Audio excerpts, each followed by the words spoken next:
Report with Sam Seder, where every day's Casual Friday.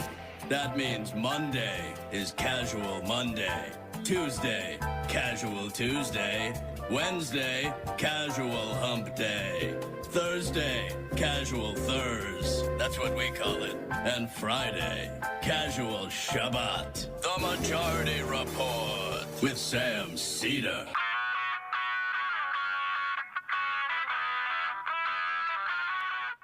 It is Friday, July 1st, 2022. My name is Sam Seder. This is the five-time award-winning Majority Report. We are broadcasting live steps from the industrially ravaged Gowanus Canal in the heartland of America, downtown Brooklyn, USA. On the program today, Heather Parton, or Digby, from the blog Hullabaloo and Salon.com to look back on this exhausting week. Meanwhile, conservatives and corporate polluters celebrate the Supreme Court's crushing the EPA's ability to protect our environment and slow climate change.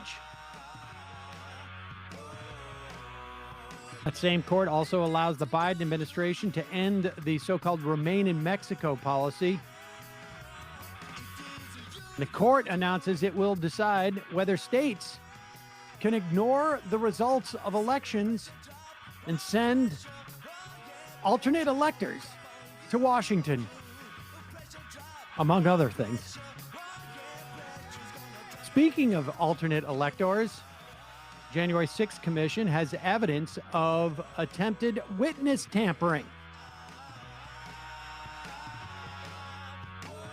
And Joe Biden, while he says he supports a filibuster to carve out abortion rights, is also nominating an anti-abortion judge to the federal bench in a supposed deal with Mitch McConnell.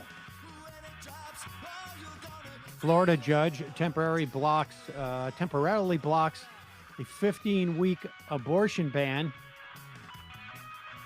as women across the country are denied health care because of other bans. New York State rushes to patch the concealed carry laws in the wake of a Supreme Court decision. Mitch McConnell threatens Democrats he'll hold the semiconductor manufacturing bill hostage if Democrats attempt to do anything along the lines of a completely anemic and shrunken down Build Back Better bill. Lastly, recession fears mount as a result of the Fed's desperate attempt to quash wages. All this and more on today's Majority Report. Welcome, ladies and gentlemen. It is the end of the week. I am joined, of course, by Emma Vigeland. What a week, Emma. What a week. What a week. It feels like I was here for all 5 days, and I just was not. I was not. And yet, like, the emotional toll of this week is multiple weeks combined.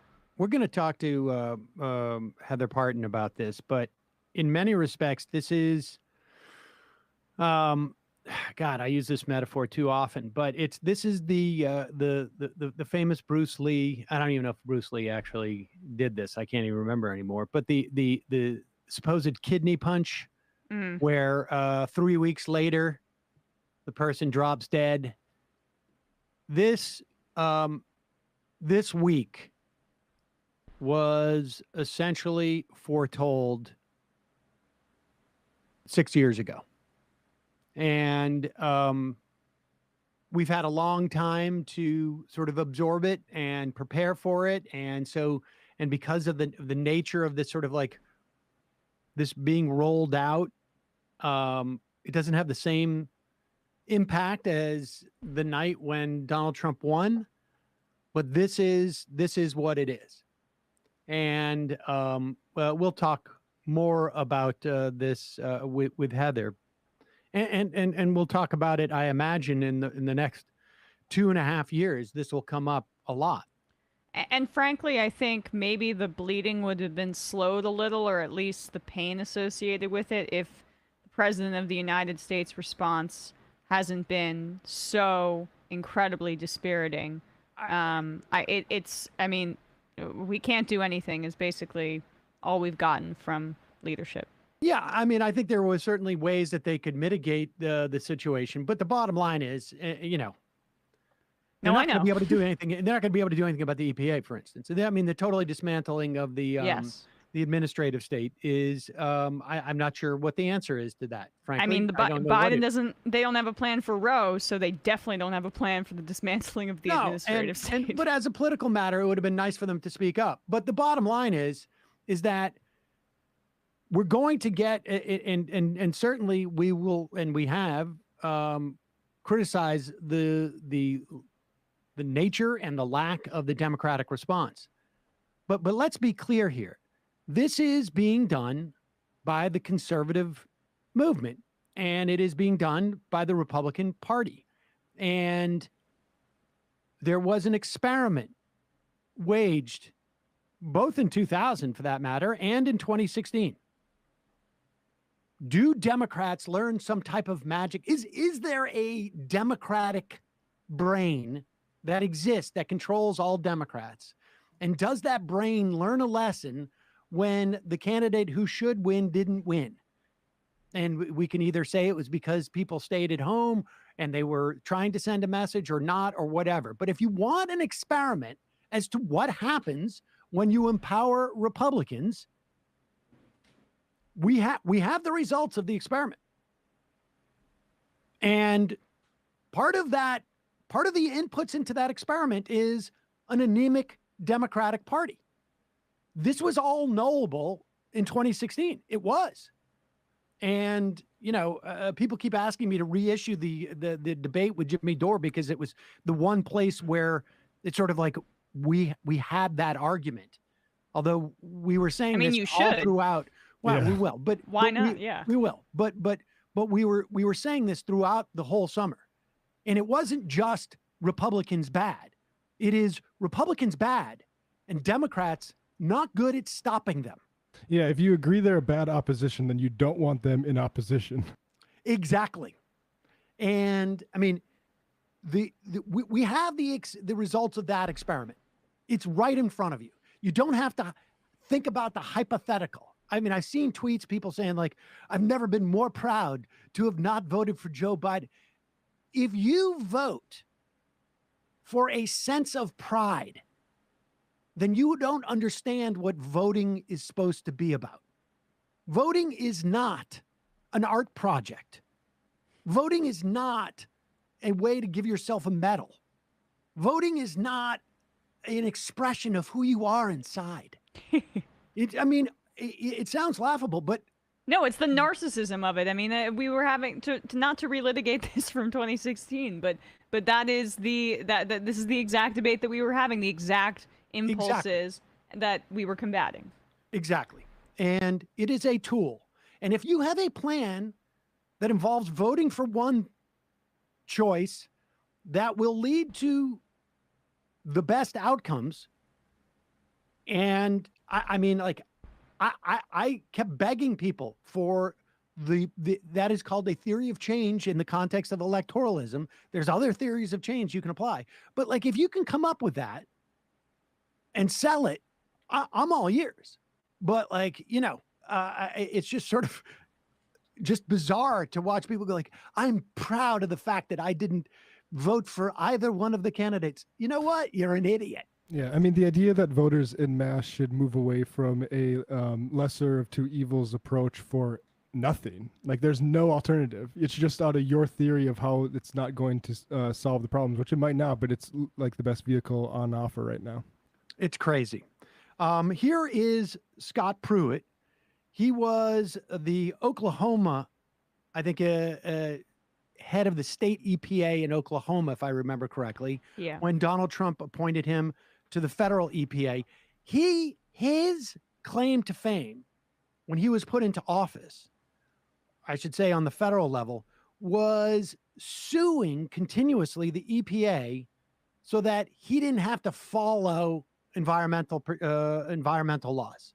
That was what his job was. And so he was put there to deconstruct the administrative state, at least on the EPA level. Here he is with Newsmax's Rob Schmidt celebrating EPA versus West Virginia. Rob, think about it. I mean, from a legislative perspective, if Congress doesn't deal with these big issues, they can continue to blame what? They can continue to blame the departments and agencies and administrative agencies that make these decisions, and never do the hard work of legislating. Right. And the court is really saying to Congress, you must do the job. You must pass the legislation, give the framework to the EPA, give the framework to all these administrative agencies. And you're right, this is much bigger than the EPA. This is across the bureaucracy, the deep state, the fourth branch of government, as we know, the career bureaucrats that exist in all these various agencies now have been sent a very clear message. You can't make it up. You know, the Clean Power Plan that the Obama administration passed, I led that effort along with other states to sue on that as I was Attorney General in the state of Oklahoma. Then when I went to the EPA, I repealed it. And then this particular matter is exactly what the court should have done. They sent the message to the administrative agencies. Look, you've got to only do that which you're empowered to do. I like the fact that he's bragging about repealing a regulation because he had the power to do that. The point is the Clean Air Act was exactly what he said that they weren't legislating. It is a framework, and it's not just bureaucrats. It is scientists who are assessing what it is we need to achieve the goals set out by Congress. And I agree in many respects that Congress needs to own these things if they pass them, so that the population, civilian, citizens can say, oh, we like that or we don't like that. I mean, that's one of the good reasons. I think one of the best reasons to get rid of the filibuster, make the parties own their positions. The idea that these bureaucrats who are scientists and experts in the field don't have the right to take aren't empowered by Congress when Congress says we're passing the Clean Air Act, figure out a way to fight climate change, figure out a way to make our air breathable or safe for people, and they come up with a formula in which to do it, and they're not empowered to do so. I mean, Pruitt laid it all out there. They're going to do this with every agency. So it's not going to be, I want my candy safe for my kids. That's not going to be enough to charge the FDA with, let's say. It's going to have to be, Congress is going to have to come up with a formula. There can't be this much lead in it. There can't be this much. Maybe there's a new method of production of candy that Congress is not aware of, so they can't legislate as to what chemical can't be in candy. I mean, we're going to see this across the board. And the information that's going to influence Congress to that degree is going to be heavily tilted towards the industries that might want to put lead in the candy, that might want to pollute, because these members of Congress are not experts. They are not scientists. That's why delegating to these agencies is so beneficial, because it's a little bit more insulated from lobbying power and corruption. Now, that's the precedent that they want to set, that they have a much more direct line to influencing these kinds of regulations in their favor to help corporate profits than they would if the EPA was able to make its own determinations on this. I mean, they won't even need to lobby, because the EPA is not going to be able to do anything. In Congress, there's no way that Congress is going to get is even capable of getting that micro on these things. Well, and also because the Republican Party has been historically obstructionist, to use a Washington term, for decades at this point. They have hung their hat on it, Mitch McConnell in particular. So the idea that now Republicans are turning around and saying that the only way to get Congress has just got to legislate. Well, they've made it impossible for Congress to legislate for decades at this point, and that's obviously the purpose of this. All right, we're going to take a quick break, word from our sponsors, and then we will bring Digby on to talk about this. Heather and I have seen this building for almost 2 decades now, and it's a little depressing. But that history is important, and as such, we've got a sponsored by a podcast by a guest we've had on this program many times. It's been a while since we've had him on. But Dr. Eddie Glaude. There's always going to be something distinct about our present day, yet history haunts us. American democracy is at a crossroads. We have to decide who we really are as a nation. History is Us, an important 6-part documentary podcast series hosted by award-winning Princeton University professor Dr. Eddie Glaude, journeys back to face the truths about race at the heart of the American story. From the aftermath of the Civil War, the mid-20th century struggle for freedom, the election of Barack Obama, and the current-day racial reckoning, History is Us asks questions about who we are as a nation, what race might reveal about our current crisis, and where we go from here. Through the voices of distinguished historians and scholars, this limited series gives listeners the background and education to understand how we got here and how we can all use history to clarify the choices before us. Listen to History is Us, a presentation of Shining City Audio, C13 Originals, and Jon Meacham Studio. Available now wherever you listen to your podcasts. And also, one of our sponsors today, of course, Sunset Lake Sebede.com. Left is best. You get 20% off. And I don't know if there's been a week where I've needed it more, ladies and gentlemen. They have Sebede sour gummies. They have Sebede and melatonin sleep gummies. Oh, I'm out of those, and it is really screwing me over. And Emma's fishing for I'm out of those. I am out of those. Elderberry, those are really great, actually. But also, I have really gotten into the flour and the buds and the keef and the pre-rolls. As a relaxant, I use the tincture to go to sleep at night. I give as a gift the fudge, and the coffee is great. It's my weekend brew. All of their products, and this is hugely important about Sebede. You don't know where you're getting this a lot of times. They have on their website third-party certification of every analysis of every product they sell, every batch that they harvest. Right now is the big harvest time. I think they're pulling the hemp in, or in the process of getting ready to start to harvest a bunch of that hemp. They're also movement partners. We've talked about this in the past. They've given tens of thousands of dollars to places like unions and to union strike funds and to food pantries and to innocence projects and to fight the drug war. Just a great bunch of guys. They use integrated pest management, so there's never any pesticide. They use all natural organic fertilizers. I mean, so check it out. You cannot do better. Sunset Lake Sebede.com. Left is best for 20% off. Longtime listeners of the show, Sunset Lake Sebede.com. Left is best. And don't forget, it's your support that makes this show possible. You can get the free show free of commercials and also get the fun half by becoming a member. Join the majorityReport.com. All right, I want to bring on Heather Parton. A quick break, Sam. Okay, we got to take a quick break, and we'll set this up, and we'll bring on Digby from the blog Hullabaloo.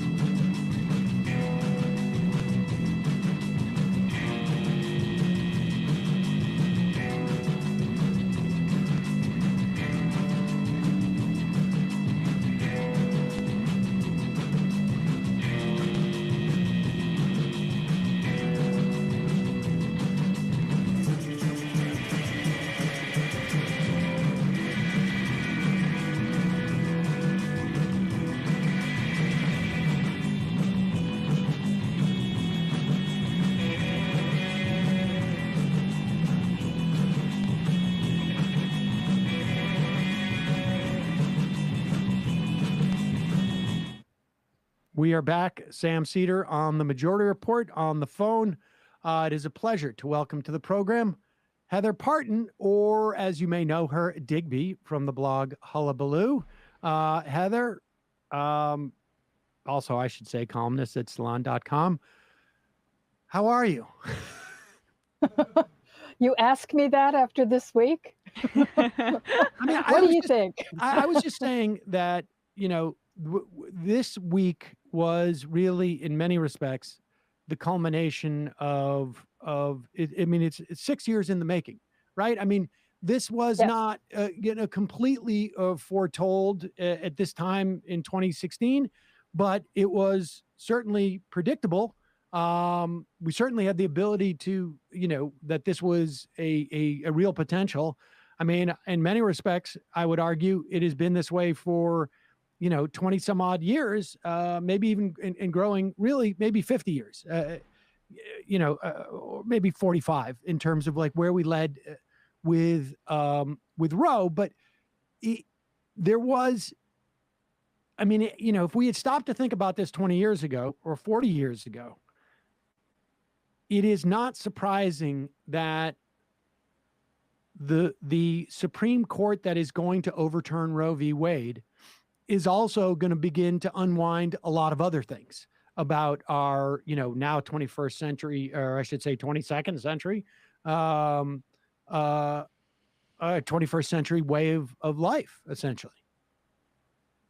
Oh, I think, going back to what you said at first there, it's been 6 years. I mean, I think we all remember the morning after the election of 2016, how we felt, that horrifying, empty feeling of dread and horror at what was awaiting us. And this was a huge part of that. This was, I mean, we all knew that Donald Trump was a clown and completely inept and unqualified for the job of president. And we were shocked and stunned that this could happen in our country, that someone like him could become president. But the ramifications of it were always, at least for me, and I think for an awful lot of people, what was going to happen with the court. We'd already seen what Mitch McConnell was capable of before the election.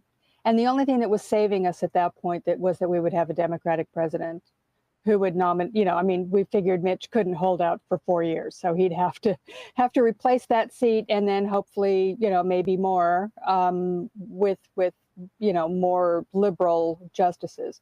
And when that didn't happen, I think we all just felt this complete, sense that, as you say, the 45 or 50 years that were leading up to this, that we had finally reached the sort of culmination of the rights battle to dominate the court.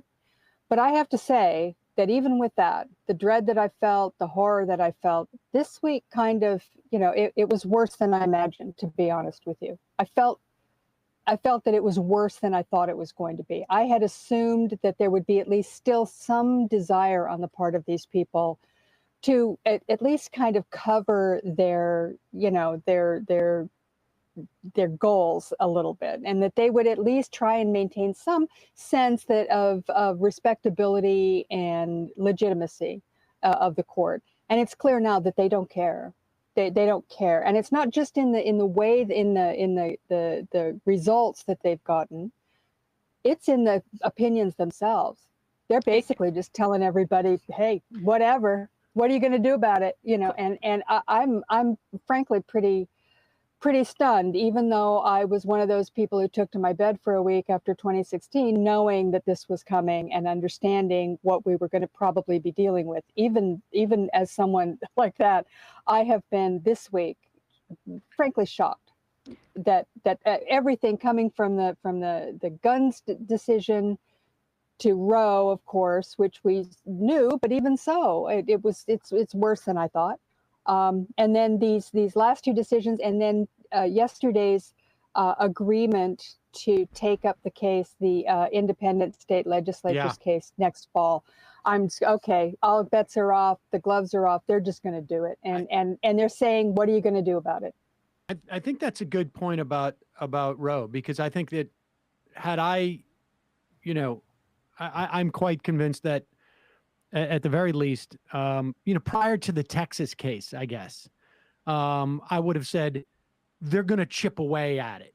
They're going to chip away at it, and it'll be a 2 or 3 year process in which they chip away at Roe v. Wade, and they'll have but you're right. This is, I mean, on one level, like, you know, we've said for a while, they are theocrats, and they are. I mean, they are zealots, and they are theocrats, and I mean this literally. And you don't really get humility that much with theocrats, right? I mean, you know, Roberts has always been a little bit cagey in the way that he unwinds these things.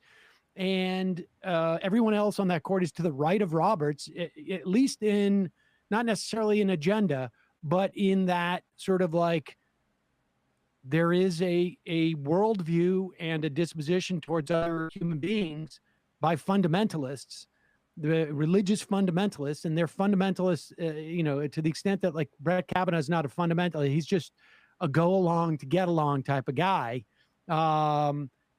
They have God on their side, and so they can't go wrong. Well, that's right. In fact, one of the best things that I saw on Twitter this week in regards to what you're saying is that you know, there's all this talk about originalism and how, you know, we have to go back and look at the history and what the founders were thinking as they went to bed at night when they were putting together the Constitution. And one of the some Twitter wags said, yeah, here's what the founders were thinking. Wait, you're telling me that the majority on the court are Catholic? I mean, right. It's kind of, you know, I mean, that was not an originalist kind of thought at the time. Not that there's anything wrong with Catholics being on the court. I'm not suggesting that, but this is a very, very conservative Catholic majority, particularly the last justice that we just put on there. I mean, Amy Coney Barrett. I mean, she was literally part of kind of an extremist Catholic cult. For, you know, I mean, and that's not an exaggeration, and I'm not trying to insult her. It's just the truth. I mean, this is where she comes from. So you're right. A lot of this comes from this, you know, this very, very, you know, right-wing fundamentalist theological position. And then you have this hardcore partisanship that's clearly just, I mean, and people like Clarence Thomas, who yesterday they quoted that he believes that the vaccines for COVID vaccines or derived from, you know, aborted babies. I mean, this is a guy who's like on QAnon or something. I mean, that's how far he is. And we know about his wife, of course, who is also part of the right-wing, you know, extremist faction. And, you know, this is a really, really very, very difficult and you know, very thorny problem. And I guess, you know, here I am on your show again, you know, talking about what do we do? And again, I'm kind of running up against the sense that nobody's going to do anything. And well, sorry, go ahead. No, it's okay. I thought you were down there. I didn't mean to cut you off, but the point that you make about Clarence Thomas, him saying this QAnon stuff and these not crazy conspiracy theories about aborted babies being in the vaccines. I mean, it's almost clarifying to people, hopefully, that they understand that these right-wing justices and all Republicans are really in the same boat of crazies, and it's not just the MAGA or the whatever Biden's trying to call it, ultra MAGA. But at the same time, the fact that Biden has basically ruled out impeachment for Clarence Thomas as this case is going to be taken up, the one that you mentioned at the start, the North Carolina case about elections for federal office and making a more politicized process and potentially taking the courts out of it, that could be grounds. We should start impeachment proceedings now, given the ties that Ginny Thomas has to these groups, because this could set the groundwork for something incredibly scary in 2024. Oh, well, this case, and I actually wrote about it for Salon this morning. This case that they said they're going to take up next fall is truly, it is the greatest threat that we have to our democracy, I think, that's out there. I mean, there's a lot of stuff going on in the States. There's no doubt about it. They're putting in a bunch of cronies and henchmen into various election offices around the state, and there's every chance that there's going to be some manipulation and God only knows what with these Trumpist people in these positions. But this case, which is, this is an amazing thing because the story behind it is very interesting. It all goes back to Bush versus Gore. Surprise, surprise. William Rehnquist wrote an opinion in Bush versus Gore that was signed on to by both Antonin Scalia and Clarence Thomas. What a trio, right? And what he said in that was Rehnquist was trying to find some rationale for the federal government getting involved in what was really a state issue in Bush versus Gore. They were trying to determine the outcome of the election.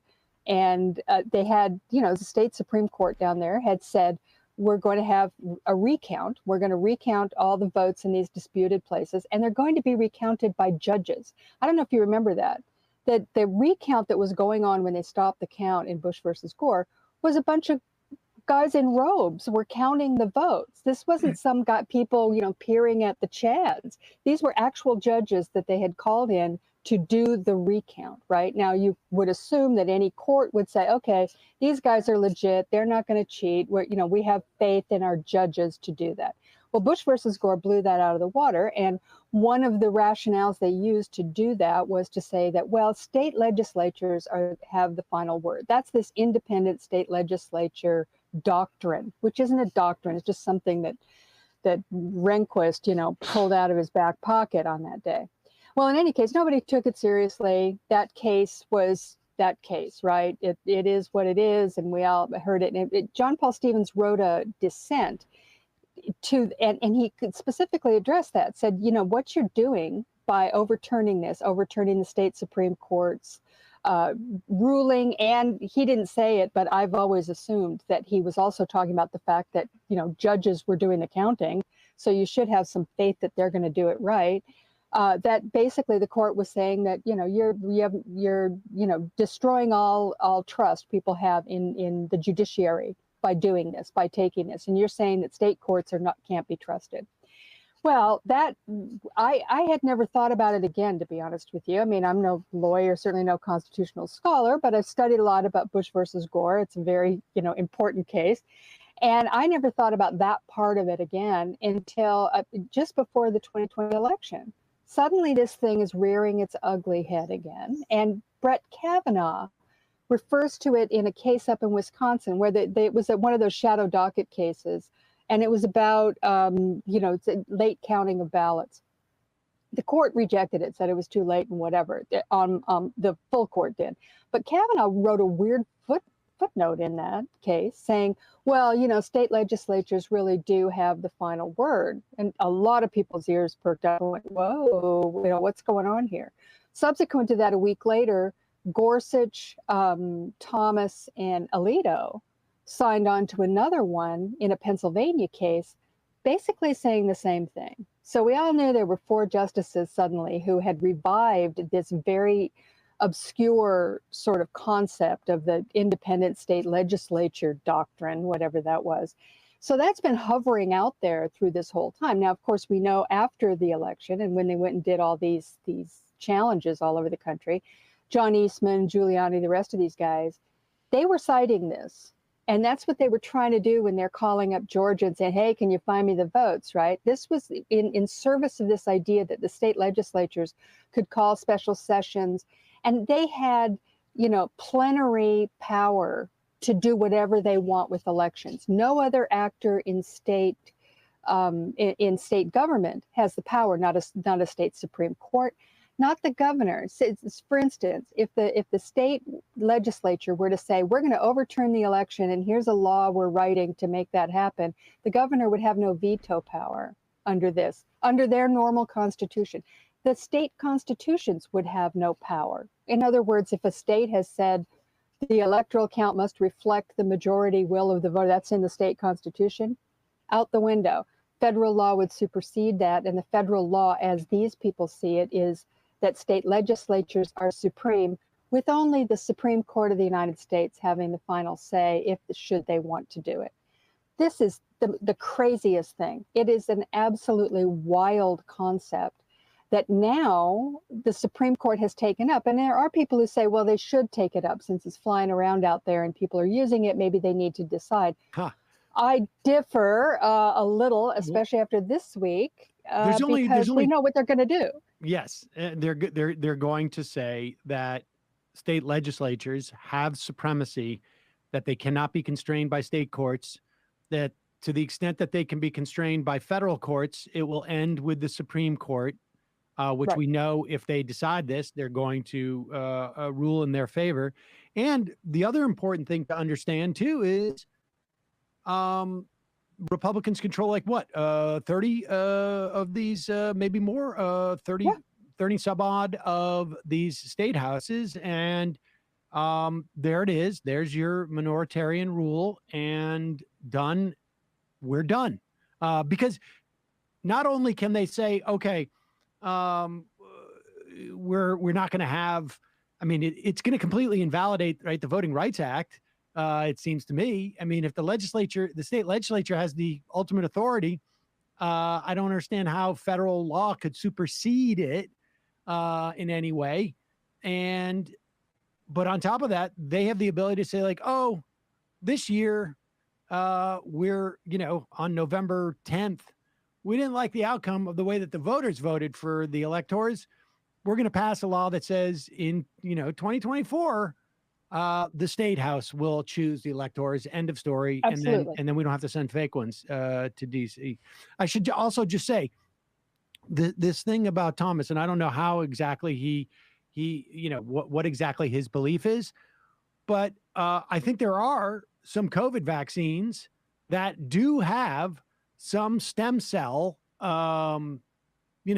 fetal cell, in them in terms of the development, at least, of these, just like vaccines for chickenpox and hepatitis and shingles and rubella.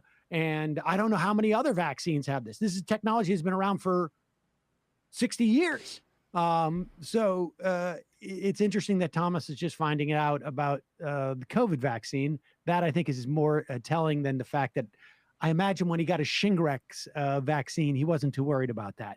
But yeah, this is lunacy, and the fervor in which, like, the train, once we hit 6, right, it was like all bets are off. It was just Right. like it is a runaway train.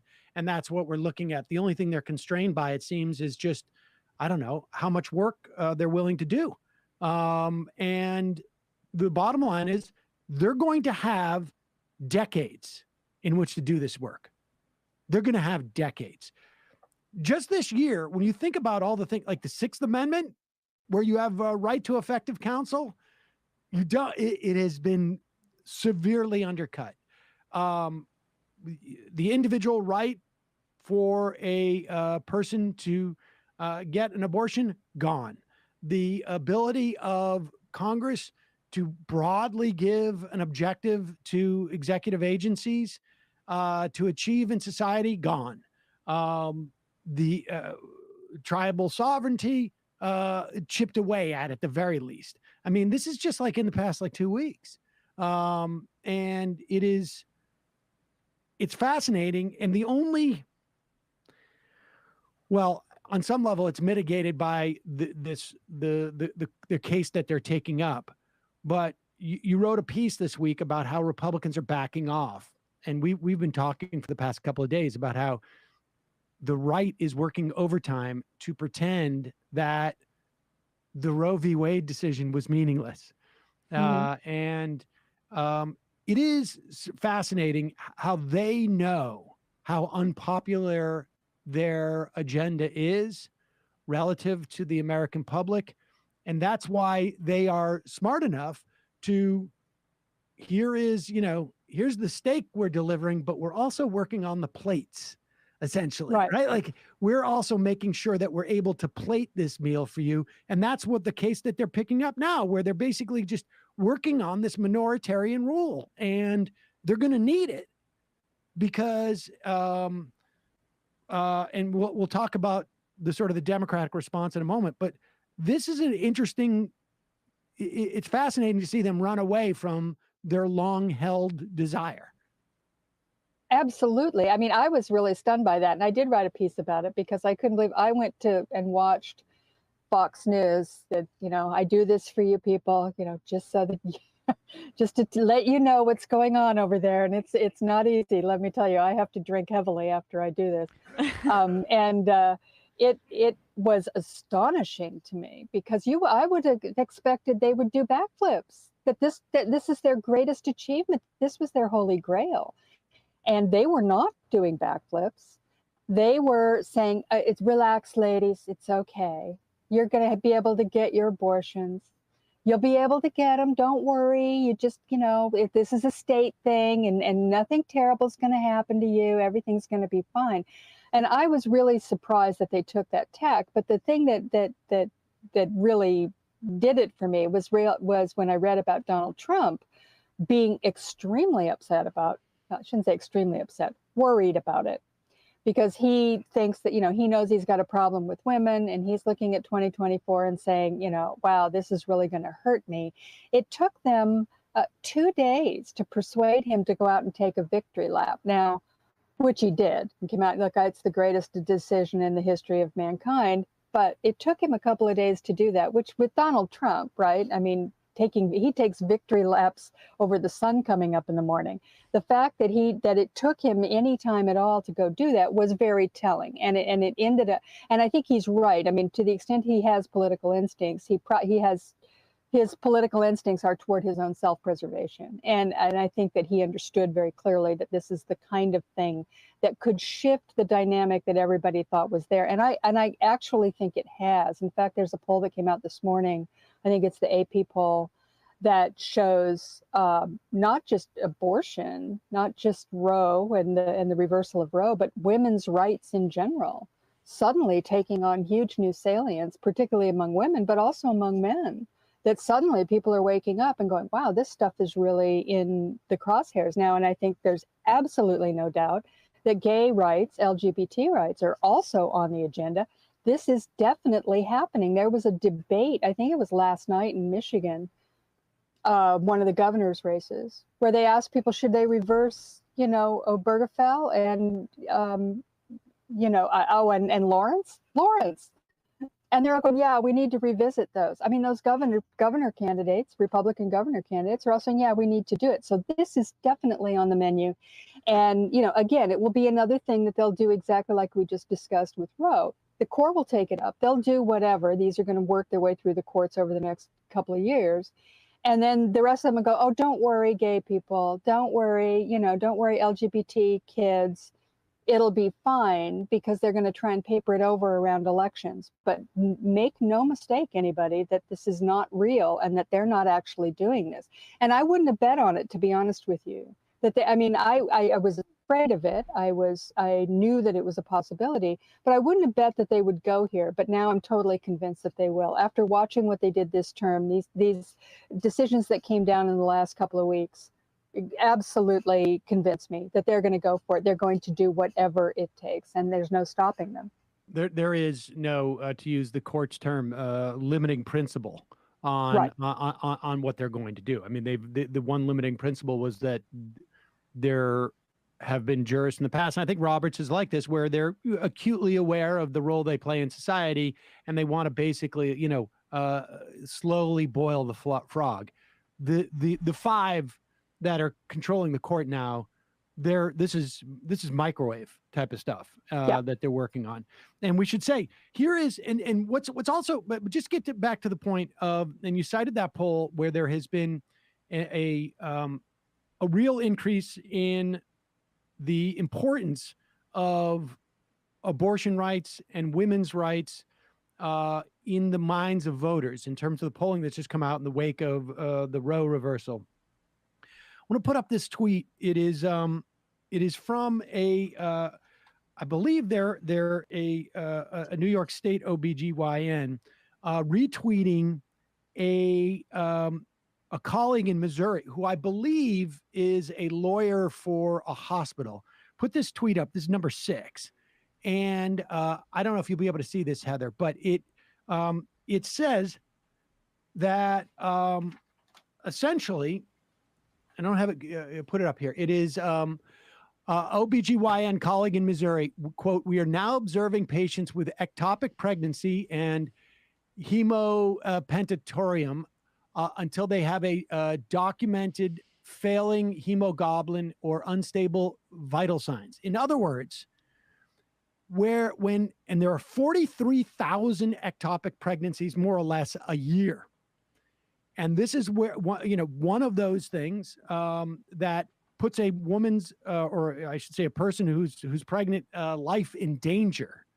And instead of performing an abortion on these people in that moment, they are waiting until they are well on to dying before they intervene, which is going to mean, and this is something we've been talking about the past week, because, this is the lawyer of the hospital now, because they're advising their doctors. We need to go in, and it needs to be a slam dunk that a person is dying, that their life is in danger. And how do you get there, right? Like, this is the way you think about it. It's like, is a kid, a 5-year-old's life in danger when they're 20 feet from a cliff that has no fence? Are they in danger and there's nobody within 20 feet of them? Is their life in danger? Is their life in danger when they're 10 feet from that cliff? Is their life in danger when they're 2 feet from that cliff? Is their life in danger only when they're falling off that cliff? And the person who we're relying on to save that in this scenario could be facing 10 years in jail, could be facing loss of license. So if that kid's 20 feet from the cliff, well, I don't know. If they're 10 feet, I'm not sure which way are they facing. If they're 5 feet, I don't know how a court is going to decide that person's life is in danger. And we now are starting to see evidence of it. And what we're going to see over the next probably 3 or 4 weeks, if we haven't already, is women dying, as people who are pregnant dying because of these bans that are, I don't think all 13 are in place from the trigger. I think a couple got held up, but we're going to start seeing this. And we're going to see people who, I don't know if it's, I'm not going to report anything that's like, maybe apocryphal on Facebook, but you can start to see indications of scenarios like this. And it seems to me that reporting is going to do part of the work to make people understand just exactly what's going on here, because it's still, I think people don't really know. But the other thing that is key is that Democratic leadership has to be out there and acting as if, and we have talked about this so many times, Heather, where it's like, both of us were in the film business. It's the reaction shot. You need to show, we were talking about this in the context of impeachment. You need to show, if something is horrible, we need to see it on your face. We need to see it on the faces of everybody around it. And when the Democratic leadership supports somebody who is anti-abortion in Texas, or when Joe Biden makes a deal with Mitch McConnell, and the deal may in and of itself be a good deal, I don't know, makes a deal to put an anti-abortion judge on the federal bench, we're not seeing it on their faces. When, Clyburn comes out and says, well, we've been expecting this, we're not seeing it on their faces. And well, I'll add, while Sam's frozen, I will add Clyburn and the rest of Democratic leadership undercut themselves by campaigning for a anti-abortion Democrat in Texas, in Henry Cuellar versus Jessica Cisneros. I mean, we played yesterday on the program when Sam was off the clip of Alexandria Ocasio-Cortez basically explaining how the Supreme Court needs to be kept in check by the other two branches, which is using institutionalism to your benefit, right? And it's true, everything she's saying. But everything that she's communicated has been, so many steps above what the Biden administration has communicated in terms of action plans. And I don't understand how you can say mobilize and go to the polls to fight Republicans when you're not willing to fight Republicans yourself. Well, it's absolutely true. And I agree with you about AOC. I think her responses have been really quite brilliant. She was on Stephen Colbert this week, which I wish she'd do more of that kind of popular, not sort of non-political stuff, because she's really, really good at sort of explaining things like this, political issues like this, and in ways that I think people who don't follow politics can understand. She was great on there, and she has a lot of clarity. And also it's sure, she's throwing out a lot of things, but she's saying, look, there are steps we could take. Maybe some are too extreme or impossible for some reason, due to whatever, but you have to at least be thinking along these terms. She's conveying the urgency of the moment. And I just want to say one thing. Part of the urgency of this is what Sam, you were saying earlier, which was about doctors being afraid now and being, really concerned that they're going to be. It's not just that the law is going to come after them.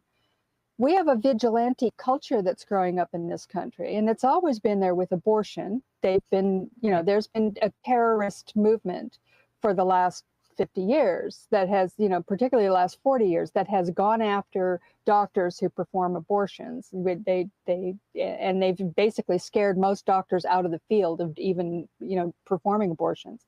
But now, because it's become so acute, this idea that they've gone so extreme on abortion to the point where, no exceptions.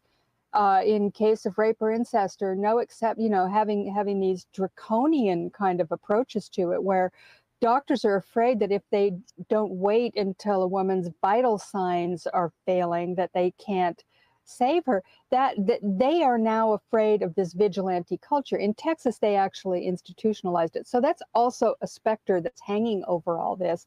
And it's one of the things that I think ties in, this issue with everything else that's going on. And if the Democrats have to, I don't know, they do what they want, but my feeling is that it's necessary for them to do exactly what you just said, Emma, is to be out there and to be conveying the urgency of what's going on, and not just kind of going, well, we got to be practical here, and so we need this seat down in Texas. I mean, the idea that or this judge in Kentucky, which I do not understand this at all, and I don't. But anybody who would trust Mitch McConnell when it comes to the courts, I don't know how that can possibly be, that Biden extracted anything from him for doing that. And in fact, the governor of Kentucky says this is an absolutely horrifying choice, that McConnell couldn't get that judge appointed during Trump. So what in the hell is happening now that he can get him under Biden? So that, that's something to keep your eye on. But, across the board, what we're dealing with here is what it appears to be from the Democratic Institutional Party is paralysis. That's what it looks like to me. As I'm watching it, I just don't see a sense. I mean, they come out and go, well, you got to vote in November. They're not saying why. They're not saying what that means. How does that translate into change? And in that AP poll I quoted earlier, there were a lot of people that were quoted in there kind of going, gee, I just feel so helpless. I don't know what to do. They have to give people a sense that there is something to be done here. And yes, it is extreme.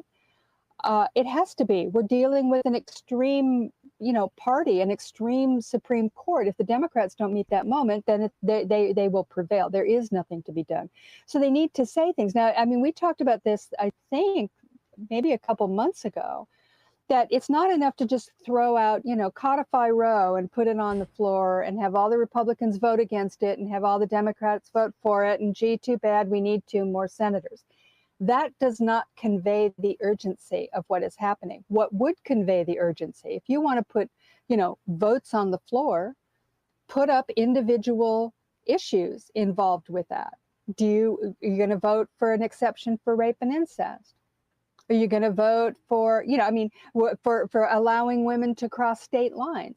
What that does is put Republicans on the spot in their home, in their home districts and in their states, with all these crazy people, with the Trump base who is demanding all these extreme policies, they will have to defend whether or not if they say no, rape or incest, we do believe in an exception. They have to defend that to their base. If they say they don't believe in an exception, then they're going to have to defend that to the broader public wherever they're running.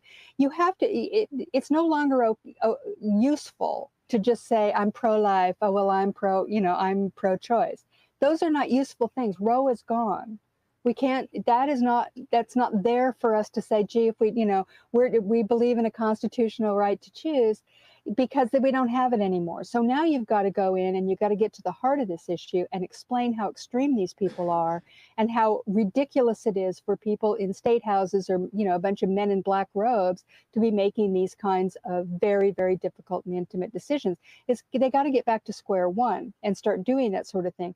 I see very little appetite for that. And in fact, they are champing at the bit. I can feel it, to get back to those kitchen table issues, because they don't want to talk about this stuff.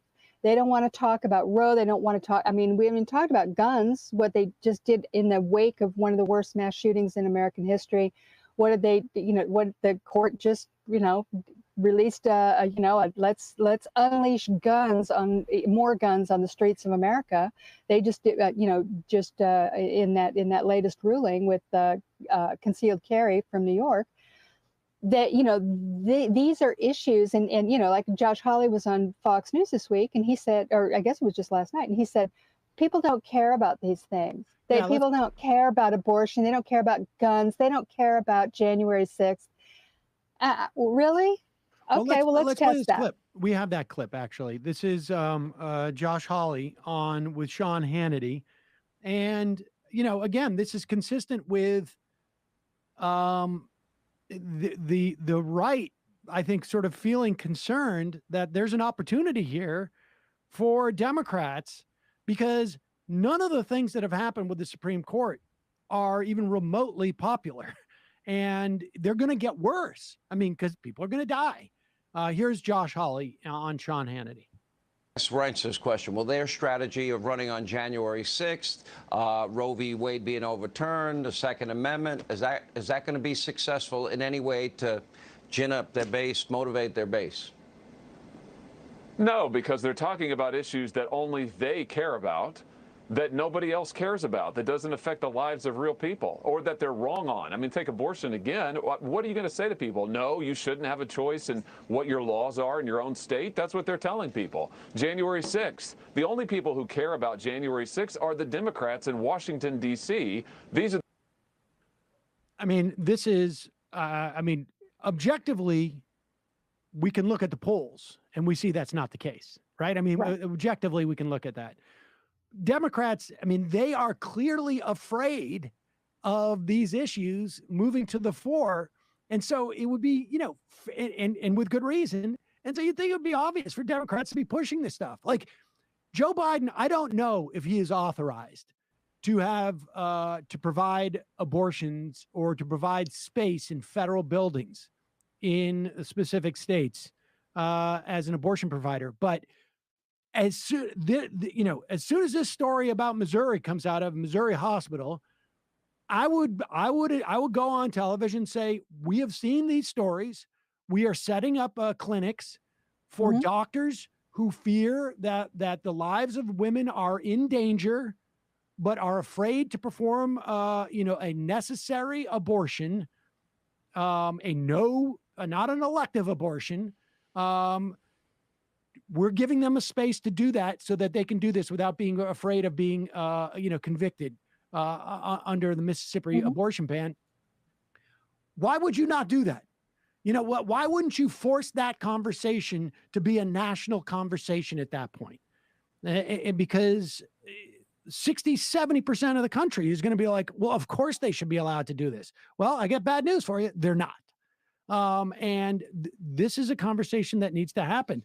While we're here, because we were also, talking the Supreme Court, the decision to pick up this case about the electors coming out of the state.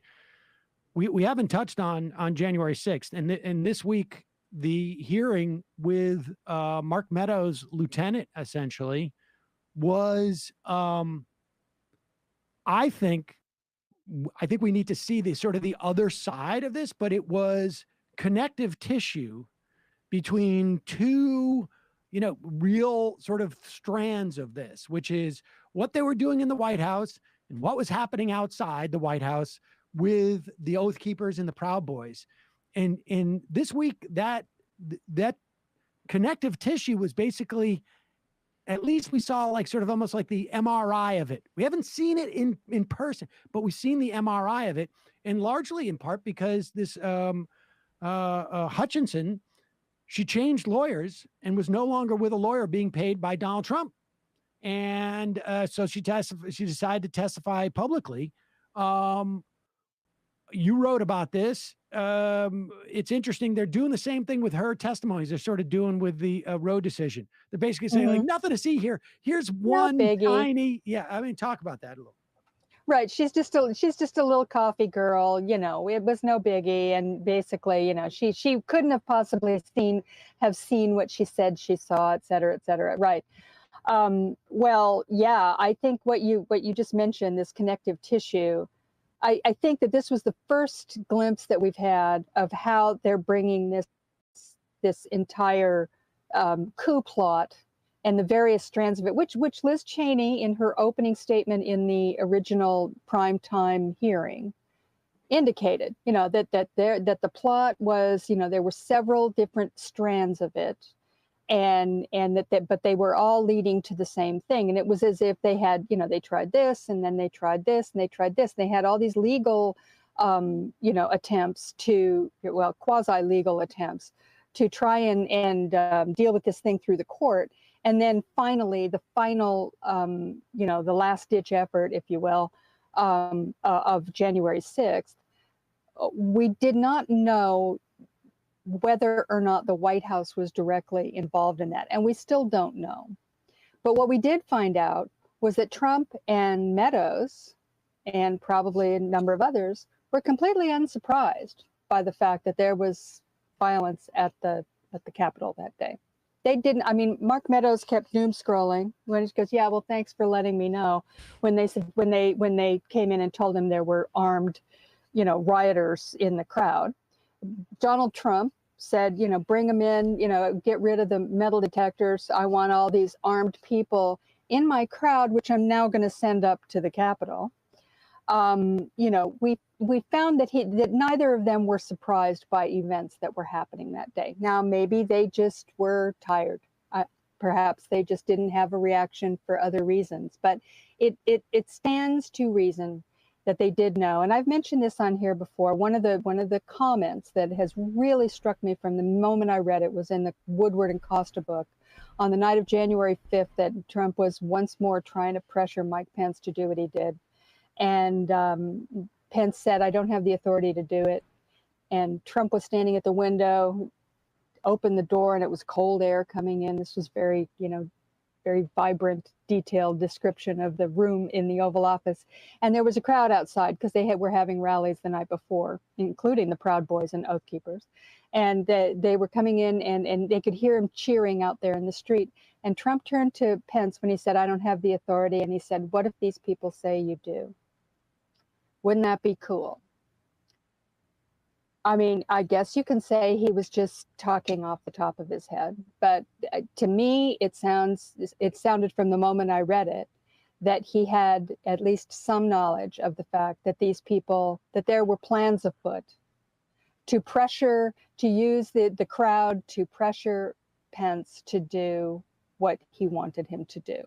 And these meetings that were being held at the Willard Hotel, the war room with Steve Bannon. It's hard to believe that this group of misfits could have been, heading up this coup plot. But when you look at what happened, you can sort of see it that, maybe that's all it takes is a crew of misfits to pull something like that off. And Meadows was going to go over there. According to Cassidy Hutchinson, he said, "I got to go to a meeting over at the Willard." And she somehow talked him out of doing it and said, "Why don't you just call in?" which he did. Why was Mark Meadows calling into the Willard Hotel? Why Donald Trump told him to call Roger Stone and Mike Flynn both of whom were heavily involved with the Proud Boys. Mike Flynn was very involved with the coup plotters at the Willard. All of that is starting to lead to this idea that, the Oath Keepers and the Proud Boys are the only people in this whole thing who've been charged with seditious conspiracy. You don't have to be present at the riot to be charged. In fact, one of the leaders of the Proud Boys, Enrique Tarrio, has been charged with seditious conspiracy. He wasn't there.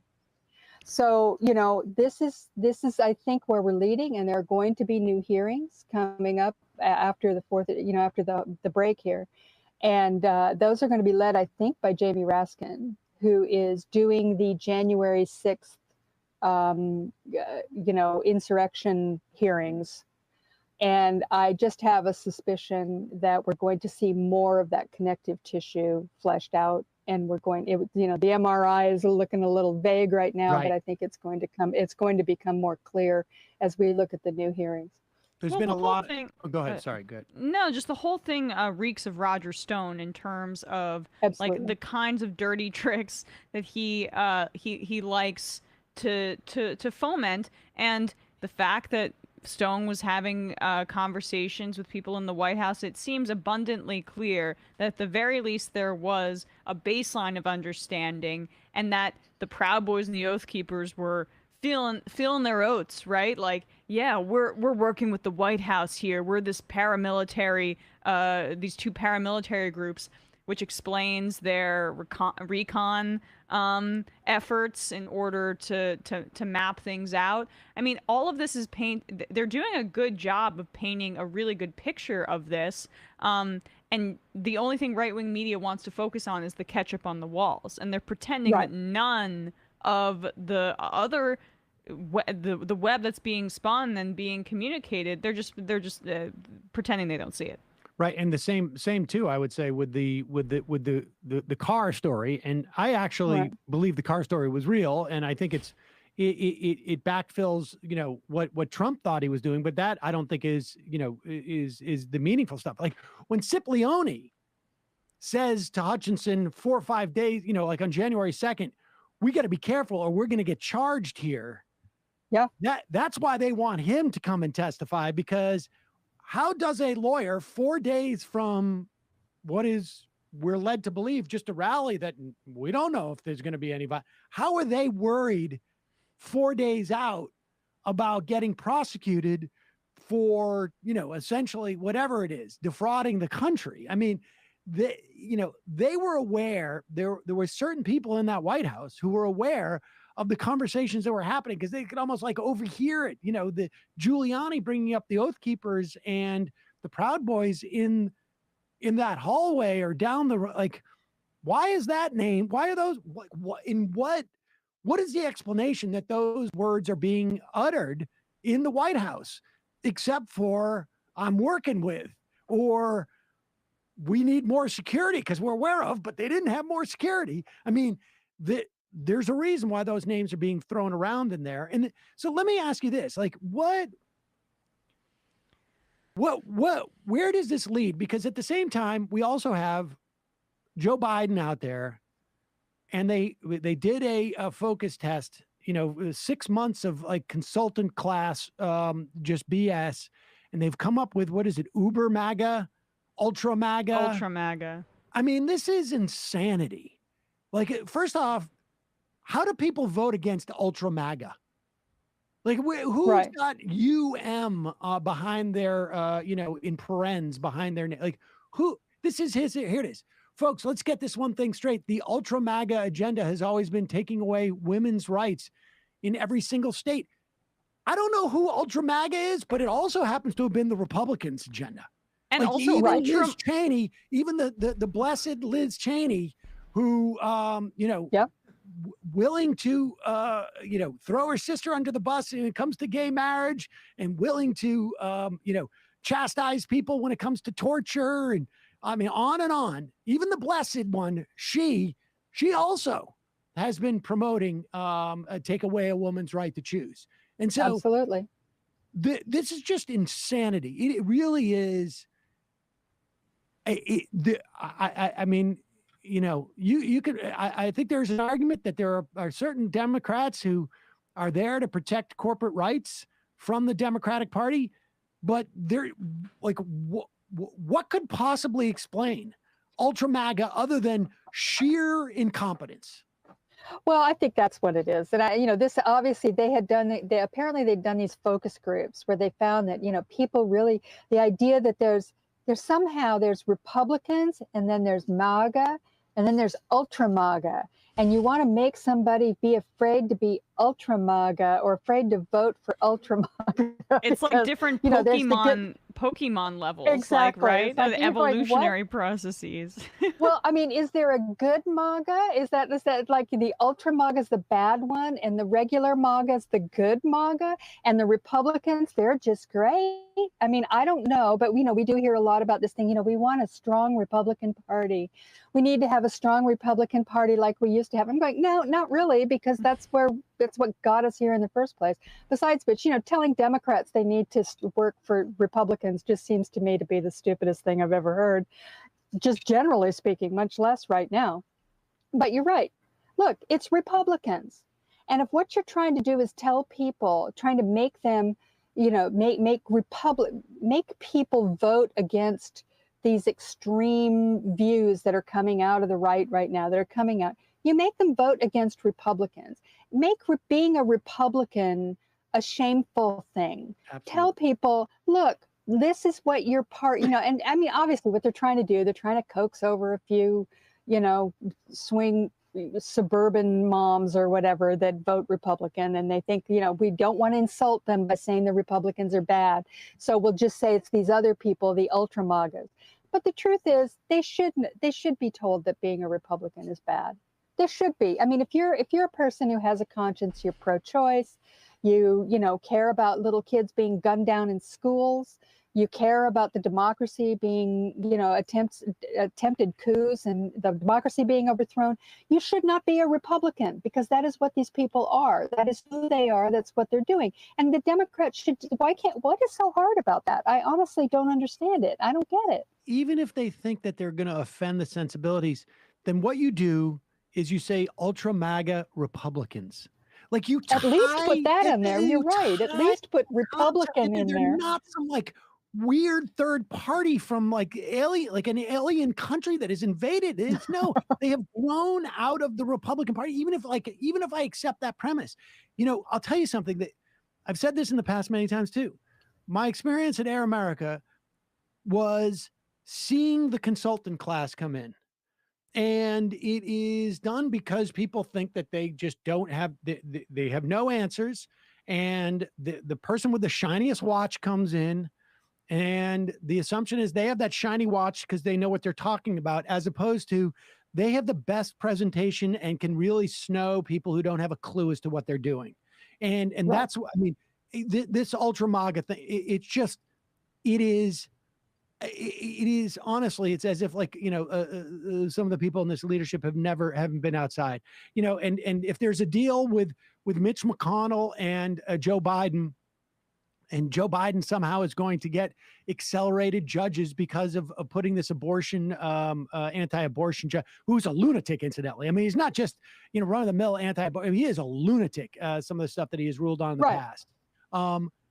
Where was Chuck Schumer? When Chuck Schumer was in the minority, like where was the deal that he could strike with Donald Trump to get, I don't know, a socialist on the bench, on the federal bench? Like I don't know why it is that the Republicans seem to have these special powers, but it's fascinating and incredibly depressing. And one hopes that maybe some of the Democrats will get the message. I mean, AOC has been the only one, like you said earlier, who has been, who has like a platform and has been articulating the urgency of the moment. Right. And she says something that to me is just really explained. She says, we have a crisis of legitimacy. I mean, to me, that is, and then she goes on to explain what that means. We have a crisis of legitimacy. Our institutions are failing. You've got, that they've been taken over by extremists. And across the board, they are, threatening our democracy, threatening our rights, threatening our freedoms. And here's how they're doing it. I mean, it isn't that hard to do that. I mean, she seems to me to be, these aren't prepared speeches. She's just saying this off the cuff on Stephen Colbert. It's not like, it doesn't seem like it's that hard to do that. But very few people are speaking clearly on this, and there are some. I mean, I think Elizabeth Warren has been passionate on these issues since it happened. There have been others too. You'll see somebody come on TV, Brian Schatz of the senator from Hawaii. He's very good as well on social media. There are some who are just out there saying, hey, look, wake up, and that's essentially what it is wake up. This thing is happening. It's real. This isn't hyperbole. This is actually happening. Look at what the court just did. Look, that's all you need to know. That was Mitch McConnell's plan. He fulfilled his plan, and he's not done yet. And and here's some things that we have to do now. We've got to start getting serious about this. But this somnambulent approach on the part of the White House, and kind of, maybe we'll do the filibuster for abortion. We might do that because maybe that's a good idea, and maybe voting rights or something like that. No, the filibuster, well, it should have been gone a year ago, but the fact is that is something they can run on this fall. Just go, we have to have 2 more senators. We have to have it because if we don't, everything is going to go. We have to have 2 more senators. We've got to get rid of the filibuster. So, this is the kind of thing I think that they just don't. Like I said at the beginning, I feel like there's a sense of paralysis among the Democratic leadership, and I honestly, I just want to be like Cher in Moonstruck and slap them across the face and go, snap out of it. They've got to.